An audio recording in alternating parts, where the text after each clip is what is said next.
Nous sommes de retour en direct sur le plateau TV Finance, dans votre émission quotidienne qui s'attache à comprendre l'actualité, la modéliser, vous la restituer de façon la plus audible et compréhensible possible pour que vous puissiez adapter vos stratégies d'investissement et de trading en conséquence, voire également comprendre le monde dans lequel nous évoluons. Et pour ce faire, eh bien, Eric Galliègue est avec nous tous les vendredis matins pour nous éclairer. Bonjour Eric.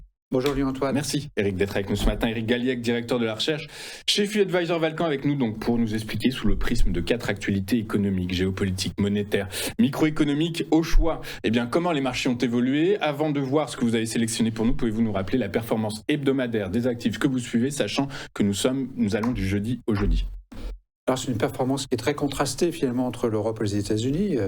À l'inverse d'ailleurs de la semaine dernière, c'est donc les États-Unis cette fois-ci qui prennent le lead, comme on dit, avec une hausse de plus de 4% sur le S&P 500 en une semaine, alors que la hausse en Europe a été limitée à 1,5%. L'euro a été stable puisqu'il a reproduit donc sa parité avec le dollar au cours donc de la semaine écoulée. Alors une hausse des marchés américains malgré, et c'est très important, je rappelle que la consommation des ménages américains c'est 70% du PIB américain, la baisse de confiance des consommateurs.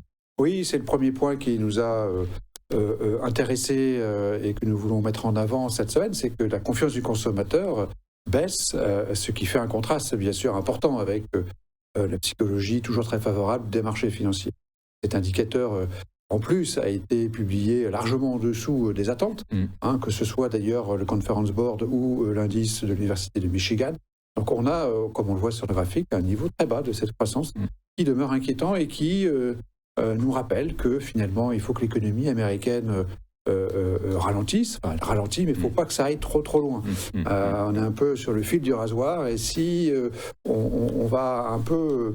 Si on se dégrade en termes conjoncturels par rapport au niveau actuel, ça pourrait avoir des conséquences très importantes pour le scénario de marché de l'année prochaine. Évidemment, on s'en doute, même si, alors bon, c'est pas le sujet, mais bon, donc du coup, on va poursuivre avec le ralentissement des prix à la production. Oui, c'est un peu aussi lié au premier sujet, puisque donc le PPI, comme on dit, le PPI américain, a baissé, il était inférieur aux attentes aussi, à 2,6%, ce qui constitue plutôt une bonne nouvelle. Ça signifie que les pressions inflationnistes sont peut-être en train de décroître aux États-Unis, ce qui permettrait un paysage monétaire plus favorable, probablement, pour les mois qui viennent et peut-être pour l'ensemble de l'année 2026. En tout cas, c'est plutôt une bonne nouvelle. L'inflation, comme on le sait, restant à des niveaux peu confortables par rapport aux objectifs des banques centrales, puisque, on le sait, on est plutôt proche de 3% que de 2%, on l'a encore vu sur l'application japonaise ce matin. Exactement. Alors le Japon, justement, récemment, donc, le Japon a nommé une nouvelle première ministre, Sanae Takahashi, qui est sur tous les fronts, géopolitique, économique, monétaire. Elle a validé, elle est en train de valider, puisqu'il lui manquait une majorité au Parlement, mais elle est en train de l'avoir, un plan de relance massif pour l'économie japonaise. Alors, c'est pas nouveau au Japon. Alors, est-ce que c'est la bonne solution? Ça, je ne pourrai pas en débattre. Aujourd'hui, c'est pas le sujet, on n'en a pas le temps, mais c'est vrai que on peut considérer que c'est plutôt une bonne nouvelle, bien sûr, parce qu'injecter 117 milliards d'euros, enfin, l'équivalent de 117 milliards d'euros, c'est-à-dire, je crois, l'équivalent de 5% du PIB japonais, c'est quelque chose de très important.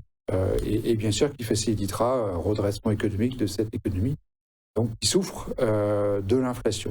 Un peu paradoxal, parce que relancer l'économie en période inflationniste, c'est plutôt remettre du carburant là où à on n'en avait pas besoin. Là où il n'y en a pas besoin. Donc c'est un peu effectivement compliqué.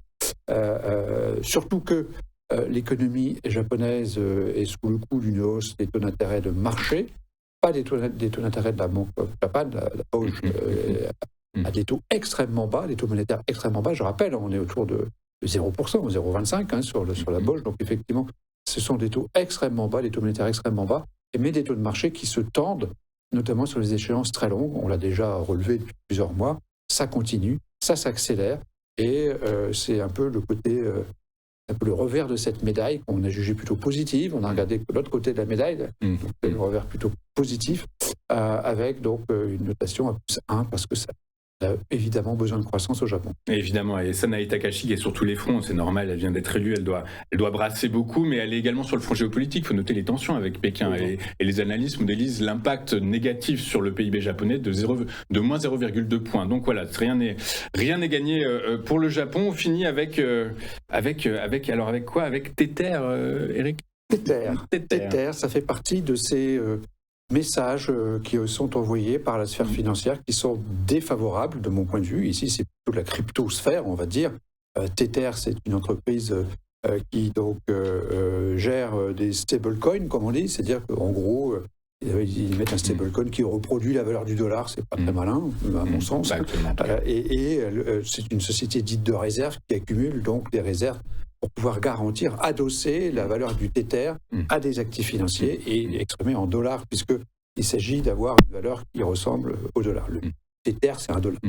Ce sont des mesures prudentielles. Oui, voilà. Ce que dit S&P et la nouvelle du jour, qui est peu négative, c'est qu'il y a une sorte de dégradation de Tether en disant, mais finalement, parité entre le nombre de Tether et le nombre de dollars qui sont contenus est encore relativement favorable. Il y a une bonne, je dirais, protection globale en termes comptables, sauf que les contreparties ne sont pas des dollars sonnants et trébuchants, ce sont de plus en plus des actifs à risque, et notamment du Bitcoin.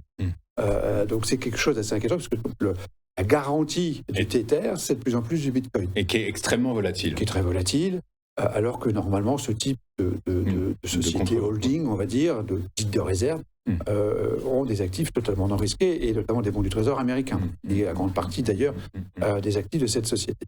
Donc voilà, S&P considère que finalement, il y a une dégradation donc, de Tether, et ça constitue, de mon point de vue, un élément négatif pour cette semaine, qui vient se rajouter aux autres messages négatifs qu'on a eus sur First Brands, sur les titrisations. Donc on sait très bien, et ça nous ramène au premier point des actus, c'est-à-dire qu'il ne faut pas que l'économie américaine dégrade sa situation conjoncturelle. Il ne faut pas qu'il y ait une dégradation de la conjoncture. Ça pourrait nous amener à des phénomènes donc, financiers qui pourraient s'enchaîner très très vite, et notamment dans la cryptosphère. Et c'est tout le pari de la Réserve fédérale américaine qui devrait a priori baisser ses taux directeurs justement en favorisant plutôt l'emploi, donc finalement la croissance, plutôt que la lutte contre l'inflation qui, elle, effectivement tourne autour de 3%, loin des 2%. Alors, en décembre, on aura probablement une baisse des taux de la Fed, ça sera la dernière, puisque on peut imaginer que pour 2026, les politiques monétaires ne seront plus forcément favorables au marché financier, contrairement à l'année 2025, qui avait connu donc de nombreuses baisses de taux des deux côtés de l'Atlantique, ce qui sera donc terminé pour l'année prochaine. C'est un des éléments aussi pour les perspectives de cette année qui va commencer. Très bien, Eric, résultat, bien la synthèse est neutre. La synthèse est neutre, donc on considère qu'il n'y a pas de dégradation globalement du risque tel qu'on peut le percevoir. Donc 2 points positifs sur le ralentissement des prix à la production et le plan de relance au Japon, et 2 points négatifs, donc un indicateur avancé qui se dégrade aux États-Unis, et des doutes sur Tether, donc cette stablecoin, comme on dit, qui a été dégradée par S&P. Donc, total, 0 sur cette mesure des risques de cette semaine. Et ça fait bouger vos recommandations d'investissement ? Alors, nos recommandations ont constaté la résilience des marchés, et donc effectivement, on a été amené à redresser un petit peu notre recommandation, qui était passée à 85%, comme je le disais la semaine dernière, et qui repasse à 100% cette semaine. Donc on est vraiment un peu sur le fil du rasoir. Ouais, complètement, c'est un peu le fil conducteur, si on peut dire, qui agite les marchés de cette chronique. C'est qu'on est vraiment entre deux. On reste investi, on est investi à 100% donc sur les actions, parce qu'on y croit toujours, mais il ne faut pas que ça flanche du côté de la conjoncture économique, notamment américaine. Eh bien, écoutez, encore un analyste qui nous dit attention, gare, prudence, prise de hauteur et objectivité. Merci beaucoup, Eric, d'être avec nous, d'avoir été avec nous aujourd'hui.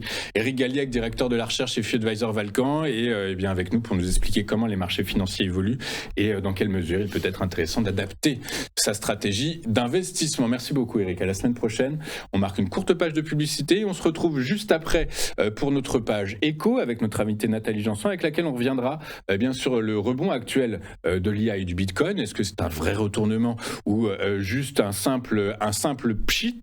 Et est-ce que l'Europe, et ça c'est une question moi qui me taraude particulièrement, est-ce que l'Europe pourrait tirer finalement avantage de ses désavantages en matière d'intelligence artificielle? On voit ça dans un instant, à tout de suite.